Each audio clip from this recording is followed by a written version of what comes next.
listening to the Non-Del Influencers podcast, brought to you by FirstFunding. Join host Matt Coles as he delivers powerful conversations to help non-delegated lenders succeed and scale in today's market. Hello, everyone. Thanks for joining into the latest episode of Non-Del Influencers podcast. Very humbled. I can't believe we actually got her in her home office to have Val Saunders, Chief Executive Strategist of NAMB. That is one title that you have, Val. You are also a business owner of both a mortgage brokerage and a title company, and I can go on and on about all of your titles that you have. So thank you very much. I'm humbled that you're here today. Yeah, thanks so much for asking me. Happy to be here. Yeah, great. So let's start off with that. Let's begin with how active you are. I've known you, from previous experiences. I've probably known you for over 15 years now. We see each other at a lot of the trade shows. I just want to lay some gratitude at your feet first, because I've made a career in this industry and I've done some advocacy, but not anywhere a drop of what you've done. And I know you're just so passionate about making this industry a better place for everyone, a fair industry, a better industry. And I just want to first of all, share my gratitude and say thank you very much for everything that you do for our entire industry. And I know it goes unrecognized quite a bit, but I see it, and I just wanted to say thank you from the bottom of my heart for making this industry very much better. Thank you. Thank you very much. I really appreciate it. And it's very humbling to be recognized. So thank you. What drives that passion? I mean, kind of take me through like your first, like you're like, hey, maybe I should stand up and have a voice somewhere. Like what did that look like? What sparked it? Sure. So where it really began was, if we turn the hands of time back to 2007, I had always been, I'm in Florida, so I was always actively involved in the Florida Association of then Mortgage Brokers. Right. And I, participated in committees, I attended events, all of those things. Then I was fortunate enough to be selected to be on their executive committee. In 2007, I was selected to be president-elect. And about 30 days after I was selected, I don't know if you remember this, Matt, but there was an article that came out from the Miami Herald about all of these felons that had mortgage broker, which back then was the individual license, that were operating in Florida. Like they had one dude that was running his mortgage broker business from his jail cell. And so, so of course they started coming to the association for interviews, for responses, for feedback. And, so at that point, I'm like, I better really know what I'm talking about. Like, I can't just speak and not feel confident that the words that are coming out of my mouth are factual. Like, that's right. just not in me. I'm not going to fly by the seat of my pants. So it started there. Next year, 2008, the market crashes, and what at that point kind of felt like the world coming to an end, at least from a mortgage perspective. And we started with the implementation of the SAFE Act. And so there were a lot of people who were very fearful that they were not going to have jobs any longer. Yeah.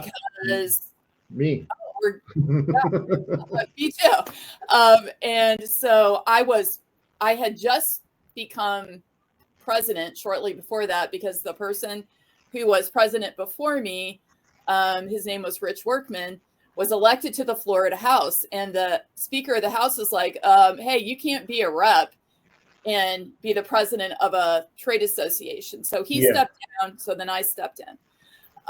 And so within about, 30 days after I stepped in, our state regulator said, hey, here is all of the changes that we're going to make to your state lending law. Let's meet and discuss.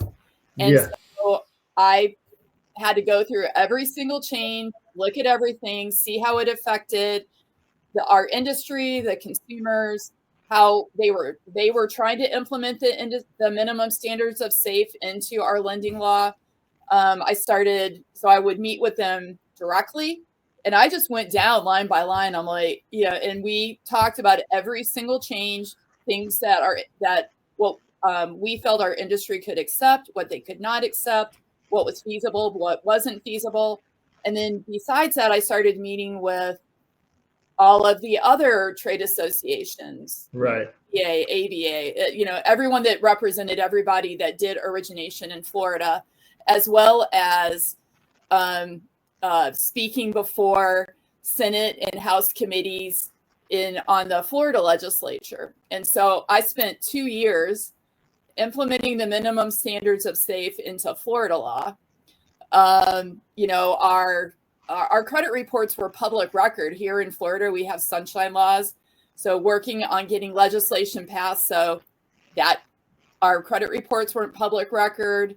And then fast forward a few years later, I became president again and worked on really completely rewriting or deregulating, I'll call it, our state lending law, got bill sponsors, met with our state regulator, got that passed. That went into effect July 1, 2014. It got rid of the state specific mortgage broker agreement. That still is in. If all those things are still in effect, they've never changed. Trial by fire sounds like insane, right? Well, what it really is I felt like a mother hen with a bunch of chicks, because I had all these people coming to me, and back then it was like people were going from living in $1 million homes to living in their car, right? And so it's like you kind of really did feel like the weight of the industry was on your shoulders, and I mean, I'm just not the person to back down from a challenge, and so took it head on, and here we are. I've been blessed to kind of work with some younger people who kind of came into the industry post 2015, 2016, right? And when I tell them the stories of what it was like pre 2008, like their mind is blown. They're like, what? This isn't the way it's always been. And I'm like, no, man, like we all had to learn on the fly. Like I'll never forget the day I was an account executive at MetLife, I think I was, or First Horizon, or one of those two. And the first time an HVC appraisal, remember the company has to order the appraisal it came in below value, and the LO's calling me. He's like, well, you need to fix it. I'm like, I don't know how to fix it. This is like, I don't know what to do, And so all these rules and everything just and I can't believe just from where we went from 2008 to 2012 that we all lived it. And I just, again, just so gracious for you, people like you in our industry that kind of took a beat, and said, okay, well, let's make this fair and equitable for everybody. Yes, we do need to protect the consumer, but let's not, put hardworking mortgage brokers, let's not paint them to be the devil of all things that's going wrong with our economy. Yeah. So, I mean, I think that today's new loan originators, those folks that have the 2 million plus NMLS ID number, don't have a concept of what it was like to have so many changes go into effect at one time. I mean, between SAFE, QM, LO comp, ability to repay, all of this stuff. And you're trying to, it really is like federal rules and regulations through a fire hose. And in the meantime, you're not making the money that you used to make. You're, trying to, your property values are decreasing. Your friends are going into foreclosure. I had a couple of people I knew that actually committed suicide. And it was, it was not a good time. And so fast forward, 15 years when 2022 came around and people are like, oh, the sky is falling. I'm like, no, this well, is not, yeah, we're going to hit on, time. yeah, we're going to hit on that. Let's just say, thank goodness we've chosen a career where nothing changes. Except every single day. We're going to come back to that in a second. But so what you're describing, I think someone who doesn't have your passion or sense of responsibility, it could wear them down. And I'm interested in hearing from you, like, how have you maintained your passion for it over the last 15 years, 17 years at this point, to continue to do it? Because I would imagine that it gets very frustrating with all the voices in the room sometimes. And I just want to know, like, what continues to drive that today? I first of all, I don't like to say no. Yeah. So I'm always going to be that person that if you ask me to do something, chances are, if I have the ability to do it, I will say yes. Yeah. But going from 2008 forward, I have been the go-to person to a lot of people on compliance and licensing and all of those same regulators, at least here in Florida, that I spoke to and met with in 2008, became personal friends. And I see a lot of them still. And it's kind of like, I guess, a sense of responsibility. But I mean, obviously I enjoy it. I enjoy just the constant movement, every day not being the same. Something always different is happening. I enjoy going to the conferences, hearing what is going to happen, trying to be the at least the voice of, it doesn't necessarily have to be of reason, but if I say it, I'm not like making it up. Yeah. It's got to be backed by something. And I think part of that is I do have like a bachelor's and master's in history. Yeah. So I'm very much a research, rules like oriented person. Yeah. Well, you're so kind about it, because my approach is, when people tell me that this rule sucks or this thing stinks, I mean, well, what have you done about it? Like, Oh, I do. I have said that before. Like, especially in 2008, when I was doing a lot of speaking, going around the state and other states, speaking about between 2008 and 2014. Yeah. And I have said that because I'm like, you want to, like, you're in the audience. Yeah. Don't start yelling at me because you don't like what's happening. Right. Change doesn't happen because of one person. It happens because of multiple people. So you're either we worked hard for this to become a profession and to be called professionals. Have a active part in that. Yeah, absolutely. This profession is feeding your family. Yeah. It's paying for your kids' sports activities. It's sending your kids to college. It's whatever. You owe something back to it, as big or as small as you want. Correct. To give, you owe something back. So that leads to my next question, which I always find really great. I had Erin D on here recently. She's the president of Texas MBA now. And I always said, okay, so now that you're doing all of this, I'll call it free work, right? I know there's a lot of it is volunteerism and taking away time, but you do have a career. You are you own a title company, if I'm not mistaken. Yep. Do you own your own brokerage? Yeah. Yeah. So how do you balance those two? And like, you're always on the road at trade shows, but I know you have borrowers calling you and you have people that rely on you to earn your paycheck. I'm blown away by how you can balance all that. Well, I mean, luckily technology has kept pace with the ability to do those things. Even before 2020, I, had cloud-based access to software. Obviously I either had the good old pager, or I had, people calling on my cell phone to communicate.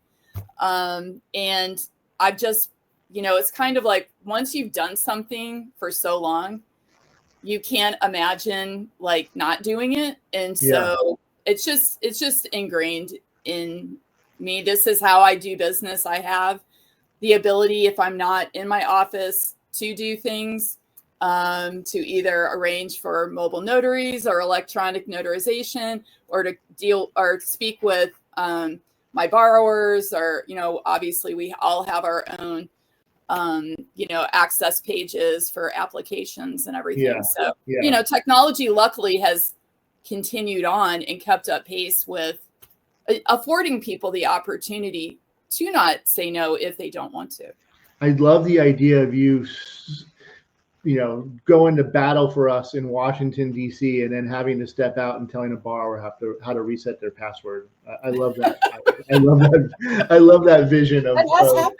Yes. Yeah, I can imagine, right? I can imagine. All right. Well, we hit on it a little bit earlier, right?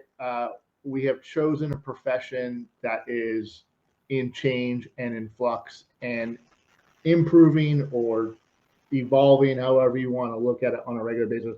There's 3 topics I want to hit on. One we just talked about before our little recording here started. You're headed to Fort Worth, and I think what the takeaway that I might have heard in that brief conversation that we had is there's a sense that the CFPB has lost its teeth, and that's falling back now on the states. And just tell everyone what you're going to Fort Worth for. Sure. So I'm going to the annual conference for ARMOR, which is the American Association of Residential Mortgage Regulators. NAMB is one of the few trade associations that is in the room, that does attend these events, that does speak for its members and future members in the industry. And a lot of it is conversations of how states are managing the circumstances that have been placed upon them. Right. So obviously there's been a lot of change since January. It's not a secret that President Trump's administration is not a fan of the CFPB. If he could have wiped them out and completely eliminated them, he would have. But short of being able to do that, since he can't, he's really just basically cut them off at their knees, and they're sort of, I guess, what I would call a lame duck agency at this point. But that does not eliminate all of the responsibilities that state regulators have statutorily for completing audits, for handling complaints, for looking at reports, for handling loan originator renewals or new license applications, for dealing with consumer complaint. All of those things still exist, but I don't know if it was taken into consideration what the CFPB did in coordination with the states and how that did help them, because most states are operating on a skeleton staff primarily because of their state budgets. So call me a pessimist, but the state auditors, I know they're doing their due diligence. Is it? I've heard it said before that some of these state auditors look at it as a profit center, right? The audits that they do, and the detail that they go into. And can you just share your insight into that? Because if it's falling more on states now, and they are working on skeleton crews, are they going to start looking for ways to make it profitable, to boost up their ability to hire people? That's the pessimist in me when it comes back to putting it on the states. Well, so some states do charge for their audits. Yeah. So as far as the profit center or the reimbursement for their time, in some states that's there already. Yeah. In the state where I'm at in Florida, they don't charge for audits. Got it. But their audits are, because we don't have statutory requirements that audits must happen every 3 years or 5 years. So ours are primarily complaint-based audits. But as far as profit centers, you have to make a mistake for the state to be able to profit off of it. Right. So if we aren't doing our due diligence and we aren't properly documenting our files, and we aren't, I tell people when they ask me, well, what documents should I keep? And I'm like, well, imagine if it was a book and you started at page 1 and you went to the very last chapter, but 3 chapters in the middle are missing. That's a problem for an auditor, because they aren't holding your hand from the time that you've pre-qualified your borrower all the way to the time of closing. So they need to see the full entire story.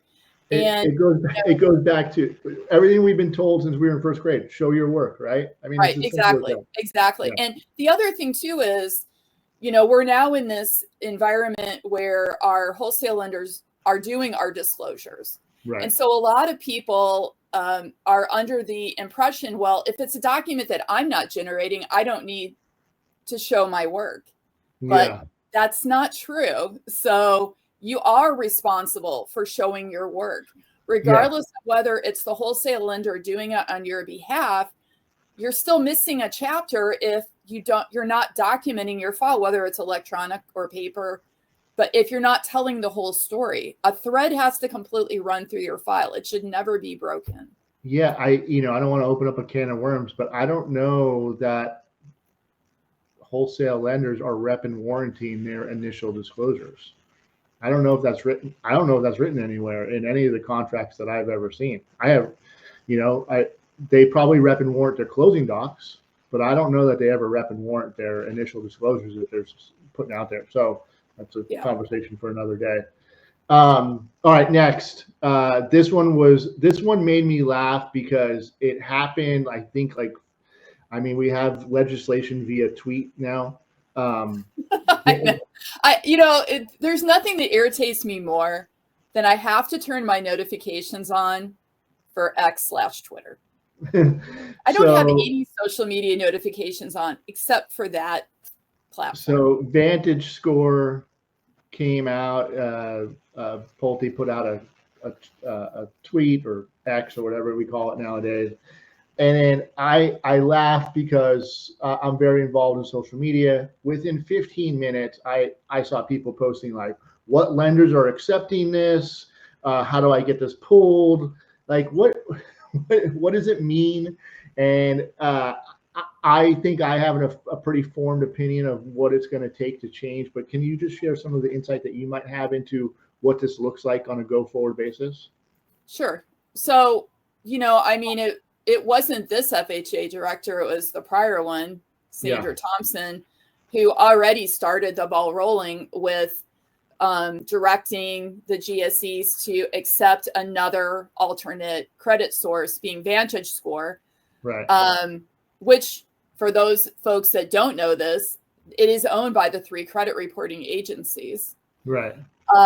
So what that is going to look like, I don't know, because they've been working on the process for a while, and we've been trying to get information on what is it going to look like from an underwriting perspective and a lender approval perspective for buy merge versus try merge. And now we have this additional conversation, which I know NAMB put out earlier this year. MBA is now talking a lot about it, of just doing a single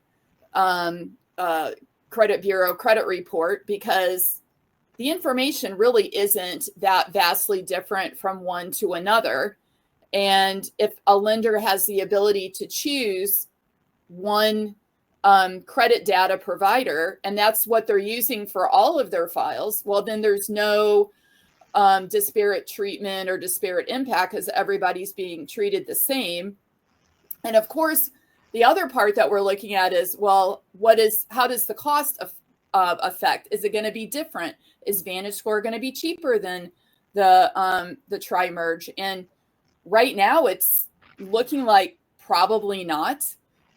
It's probably going to be fairly close. I saw where someone I know posted on Facebook the other day that she pulled a Vantage score report, and the score was 100 points lower than the tri-merge. So a lot of those questions haven't been answered. I know a lot of the focus is on the dollar, as opposed necessarily to the result to the consumer, because of course the dollar is what happens first. But to me, the single report just makes sense, especially with the consumer having the ability to pull an unlimited number of free credit reports. They're not limited to one per year any longer. Got it. I do want to give a plug for, I do a weekly call called Weekly Success Builder. That's part of NAMB Hive. And on Monday, August 4th, I do have Jason Dickinson with CIC Credit. And I'm also trying to get somebody from Vantage Score on that call as well. Oh, nice. I do have a friend who actually is the EVP for policy at Vantage Score. So I'm trying to get either him or somebody else within the company on there too.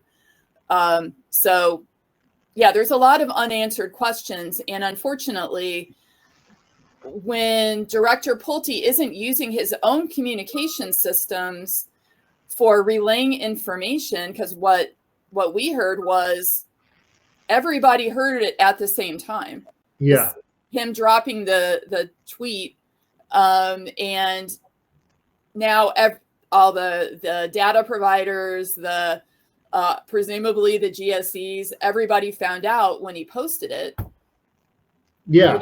You know, listen, it's not going to be a bad change. I just think it made me just laugh. I mean, I just knowing how long it's going to take to upgrade everything and all the policies and everything that goes into place. It's like, which leads me to the next conversation piece. Thank you for all your full explanation on that. And I do encourage everyone to attend that August 4th NAMB Hive event. LO comp rules. Biggest buzz probably in my world, in the industry that I hear. And I'll give a plug to the MBA. They did a fantastic roundtable about this about 2 weeks ago. And if anyone wants a copy of the slide deck or the recording, I'll be happy to share it. And I'm sure you guys are having the same conversations.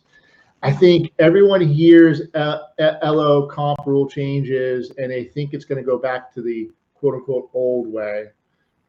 But my takeaway basically from this MBA is careful what you ask for. You don't know what it's going to look like. You have no idea what the final rule is going to look like.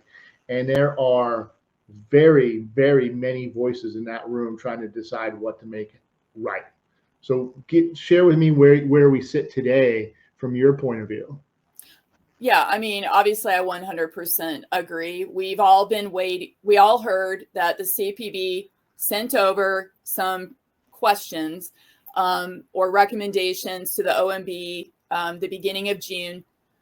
We're still sitting here waiting to see what those questions, recommendations, suggestions, whatever the heck they are going to be distributed to the industry. So we don't technically know. So we're all just kind of speculating.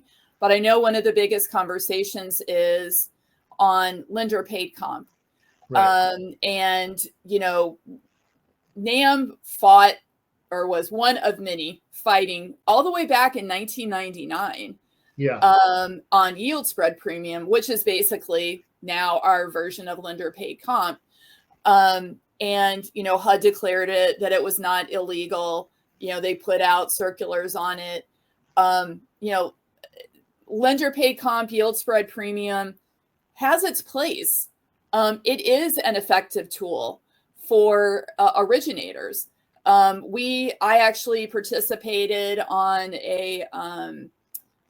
it's called a SABRIFA panel. It's put on by the Small Business Administration all the way back in I think it was 2008, 2009, where they were discussing a flat fee. And we were going to have just one flat fee, and that was it. I remember that conversation, yeah. And luckily, we were able to explain to them the complexities of originator compensation. But also how it benefited the borrower, and it provided them different opportunities and gave them control of their own loan to make decisions of, do they want it to be paid by yield spread premium back then? Did they want it to pay to compensate the originator company directly? And now, of course, they can get credits, and which that wasn't necessarily part of it back then. But so yeah, be careful what you wish for. There recently, the CHLA, Community Home Lenders Association, Yeah, put that out white a white paper. Yeah. which NAMB did have a response, and I'm happy to share that with you, about the benefits of lender paid compensation or yield spread premium. Yeah. So we know that there are issues because we've been talking about it with QM, and how it affects the low to moderate income borrower. But let's not throw the baby out with the bathwater. Let's have a real detailed look at the effectiveness of lender paid comp / yield spread premium before we just automatically say, oh, let's forget that. Let's just do it borrower paid. Yeah. And I think what ends up happening is, as an industry, when we have so many different voices trying to rise above everyone else's, like, it just looks bad on all of us of what, okay, you guys figure out what you want to do and then come back to us with a unified voice. And I even look at it like this. I mean, in a simple terms, any change that comes, it's probably going to be years to integrate, right? Because all of your lenders are built a certain way. Their systems are built a certain way. All your LOSs are a certain way. You can't just flip a switch and have everything change overnight. So I think everyone, while the conversation, and again, we'll go back to what we started off with. If you have a voice, now is the time that you want to use it. If you have an opinion about LO comp, I'm sure there's plenty of, I'm sure NAMB would love the support of anyone that wants to volunteer their time to help advocate for that behalf. All right, well, let's talk about NAMB. One of my favorite events is coming up, NAMB National. That is in October this year, out in Las Vegas. I've been going for years. I mean, I've been doing this for 25 years now. And I think I've missed like 5 or 6 of them in that time. Okay. Last year, I don't know that I've ever seen, maybe I'm blocking out the early 2000s, but I don't remember seeing as big of a room as I saw last year. Are we expecting bigger this year?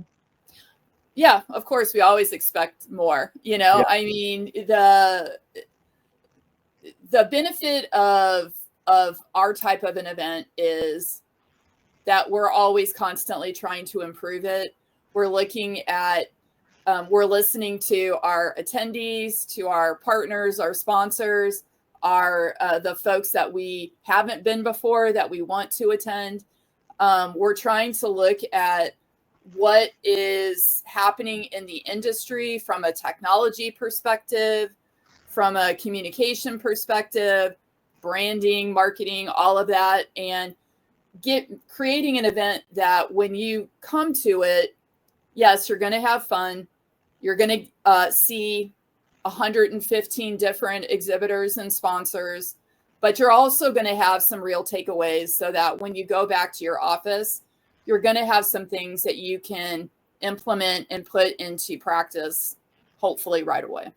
The conversations in the hallways are worth the price of admission. I mean, quite honestly, like the training courses and the breakout sessions that you guys have are all amazing.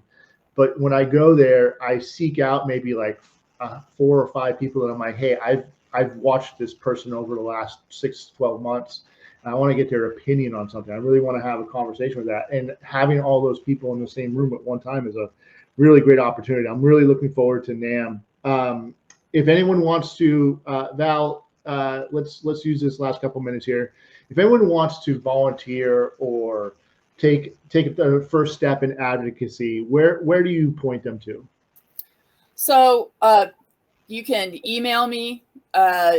My email address at NAMB is valsaun@namb.org. You can go to our website, namb.org, contact me that way, or reach out to any of our board members. And just be part of a committee. We have a very active government affairs committee. It is our largest committee. It has probably 50 or 60 people on the committee. There is no limit to the number of people. And that way you can hear what we're talking about. The things that are out there publicly, LO Comp and, Vantage Score, those are just like little tiny pieces of every single thing that we're working on. Yeah. Obviously Trigger Leads has been a conversation. We're working on what we've termed the VA Modernization Act, which is a bill that one of our VA subcommittee chairs wrote that actually would have a VA reverse mortgage in it, and a VA energy efficient mortgage component to it. Nice. Trying to look at what are the things that are available to consumers on other types of loans that veterans should be able to take advantage of as well. And we also look at state issues too. So if one of the great things about our organization is it was built on grassroots in 1973 when Tele and RESPA were just starting. And, fast forward 52 years later, it still is grassroots, and it does rely on people and not just a small number of people. We need a large number of people to participate. Back in the day, we used to talk about the pig farmers in Florida because they are one of the largest lobbying groups in the country. Yeah. And it's because you have a group of people who are taking ownership of their industry and making sure that their voice is heard. And so whether you do it on a state level, a national level, the important thing is to have a voice. Yeah. And make sure that somebody else is hearing it besides the voice in your head. Awesome. All right, Val. Well, I can't thank you enough for your time today. Really appreciate you joining the Non-Del Influencer podcast, and I'll look forward to seeing you in Las Vegas at the NAMB show. Yeah, sounds great. Thanks so much. Great talking to you. Thank you so much. Thanks for tuning into the Non-Del Influencers podcast, powered by FirstFunding. For more resources and episodes, visit nondelinfluencers.com.